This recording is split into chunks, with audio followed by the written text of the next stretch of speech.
Bonjour à tous. Alors aujourd'hui on va faire une vidéo en français. Le but de cette vidéo, ça va être pour moi de parler le plus naturellement possible. Je vais pas forcément essayer d'avoir un français parfait. Je veux vraiment essayer d'avoir un français aussi naturel que possible. Je vais quand même essayer de parler pas trop vite parce que moi dans la vraie vie, normalement je parle très vite. Donc je vais essayer de pas trop accélérer et de parler à un rythme plutôt un peu lent. Et le thème de la vidéo d'aujourd'hui, ça va être un story time qui a été suggéré sur Twitter parce que j'ai demandé à mes followers quel sujet ils aimeraient que j'aborde en français dans cette vidéo.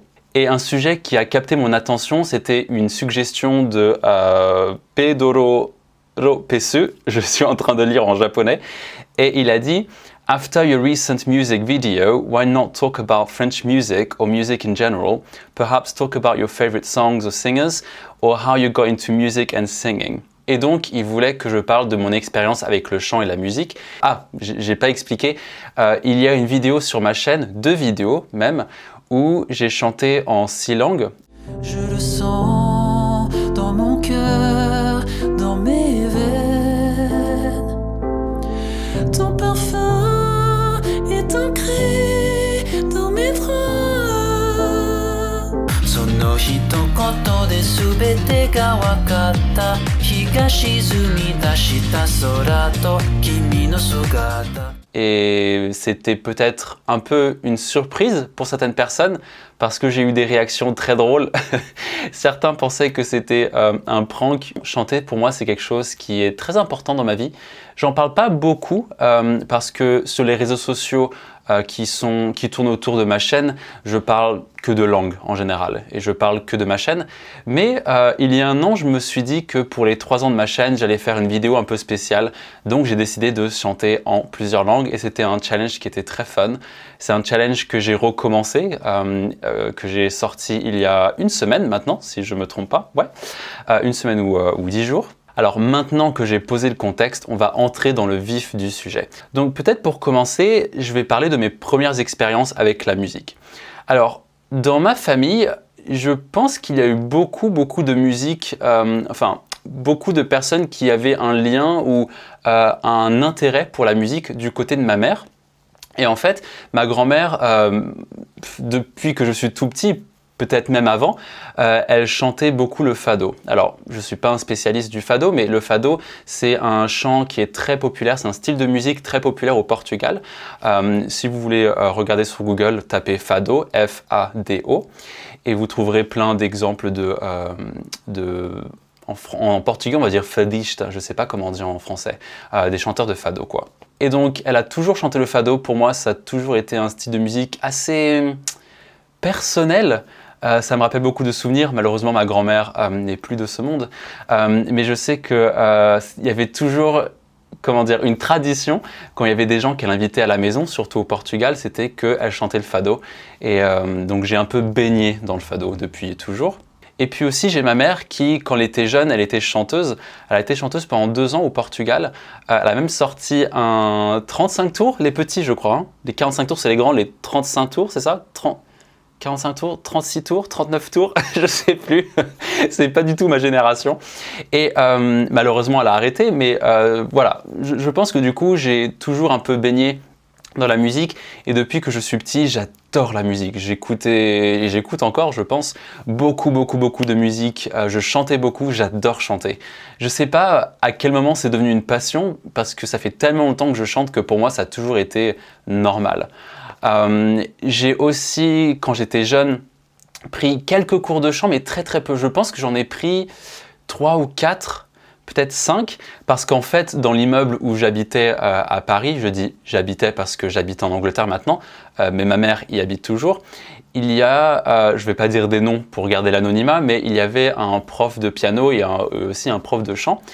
Et du coup, comme c'était quelqu'un que je connaissais depuis que je suis tout petit, je le vois encore quand je vais à Paris, il m'a donné quelques cours de chant et en fait, pour la fête des voisins, je ne sais pas si la fête des voisins c'est quelque chose qui se fait en dehors de la France, je ne suis pas sûr, mais la fête des voisins c'est un truc qu'on fait en France, surtout... Non, j'allais dire en ville, mais ça peut être partout. Moi, je parle de mon expérience à Paris, bien sûr. Mais à Paris, par exemple, il y a beaucoup d'immeubles, évidemment. Et donc, une fois par an, je sais plus c'est quand, je pense que c'est au mois de juin, en général la fête des voisins. Et donc bref, pour une fête des voisins, ce prof de chant m'avait donné quelques cours et on avait appris des chansons. J'avais appris à chanter Céline Dion, S'il suffisait qu'on s'aime.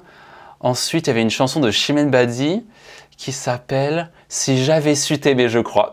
C'était très cheesy ou très cucu, comme on dit en français. Et donc j'avais chanté ces chansons et c'était super fun. Et en fait, depuis, j'ai jamais eu l'occasion de prendre des cours de chant. Je sais pas trop pourquoi. Peut-être question de temps, je sais pas. Vous savez, des fois, la vie, ça passe, hein, voilà. Et on fait pas tout ce qu'on veut tout le temps. Mais par contre, je passe à une autre partie qui est mon rapport à la musique et au chant en particulier. Il y a un truc, c'est que, et je sais pas si c'est évident, parce que même les gens qui me connaissent maintenant me disent mais c'est pas vrai, mais en fait je suis quelqu'un de très très timide. Et pour moi, chanter en public ou devant des gens que je connaissais pas, c'était extrêmement difficile. Quand j'étais petit, il y avait très très peu de gens qui savaient que je chantais, ou qui m'avaient même entendu chanter. Et mes amis, par exemple, ne savaient pas du tout que je chantais. C'était surtout ma famille, et je pense qu'aucun de mes amis savait. Je chantais jamais devant les autres gens, j'étais trop timide, je sais pas pourquoi. Maintenant je vais mieux, je pense aussi le fait d'être prof, je suis prof de langue, le fait d'être prof, ça a fait que j'ai été pas mal de fois dans des situations inconfortables. Je suis sorti plusieurs fois de ma zone de confort et ça veut dire que du coup, je me suis habitué en fait. Et la timidité, c'est pas... Pour moi, c'est pas un truc qui est identitaire, qui ne change jamais. C'est un truc qui peut ne pas changer, mais c'est un truc sur lequel on peut travailler et qu'on peut améliorer. Et en fait, j'ai vraiment commencé à sortir de ma timidité par rapport au chant depuis, on va dire que je suis en Angleterre. J'ai l'impression d'avoir un truc sur le visage, je vais bouger un peu. Et c'est vraiment depuis l'Angleterre que j'ai vraiment travaillé sur ma timidité. Parce qu'en fait, j'ai rejoint une chorale, un show choir en anglais. Et c'était la première fois que j'étais avec autant de gens qui aimaient le chant. On était 80 peut-être personnes, 80 étudiants, et c'était tellement génial de pouvoir partager ma passion avec d'autres gens. Et en fait, c'était bizarre, hein, mais pour moi, être avec des gens qui chantaient, c'était très, comment dire, c'était très reposant parce que j'avais pas besoin d'expliquer pourquoi je chantais, juste je chantais et pour tout le monde c'était normal. Alors que pour les autres gens c'est plutôt « Ah mais t'es un garçon, tu devrais pas chanter » ou alors les gens vont penser que c'est un truc ridicule ou c'est seulement quelque chose de passager, de banal, une passion sans intérêt, je sais pas. Alors que avec ces personnes-là, c'était une passion pour tout le monde et tout le monde adorait ça. C'était vraiment bien d'être avec des gens pour qui le chant c'était naturel en fait. Et pendant cette période-là, donc ça c'était quand j'avais entre 21 ans et 25 ans, 24 ans, 25 ans. Et c'est à ce moment-là que j'ai pris vraiment des risques et j'ai fait des expériences qui vraiment ont été pas faciles, assez courageuses pour moi, hein, pour quelqu'un de timide comme moi. C'est que j'ai commencé à chanter en public, dans des bars.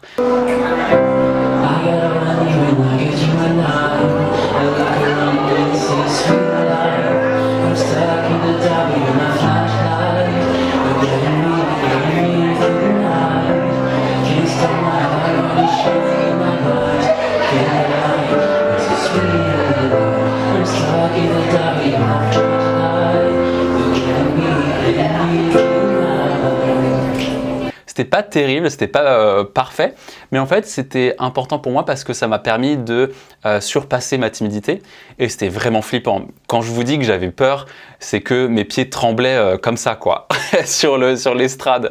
Donc c'était quelque chose qui était vraiment pas facile et en fait c'est au fur et à mesure que plus je le faisais, plus c'était facile. Et c'était aussi des expériences où j'étais devant un public qui était beaucoup plus nombreux. Je crois qu'il y avait 200, 300 personnes et c'était énorme pour moi. Et j'ai aussi fait du karaoké plusieurs fois. Et en fait, le plus possible, j'essayais de me mettre dans des situations où je devais un peu affronter ma timidité. Et je pense que c'est en partie, hein, il y a d'autres choses dans ma vie qui ont fait que je suis moins timide aussi, mais je pense que le chant, ça a vraiment été une espèce de porte vers la non-timidité peut-être, pas vraiment ça, mais en tout cas moins de timidité. Et voilà, et du coup ça c'est assez... Bref, c'est un chemin personnel que j'ai fait, hein. Je sais pas si vous n'êtes pas dans la même situation, peut-être que c'est quelque chose que vous comprendrez pas, mais je pense que si vous êtes timide, vous devez comprendre, je pense.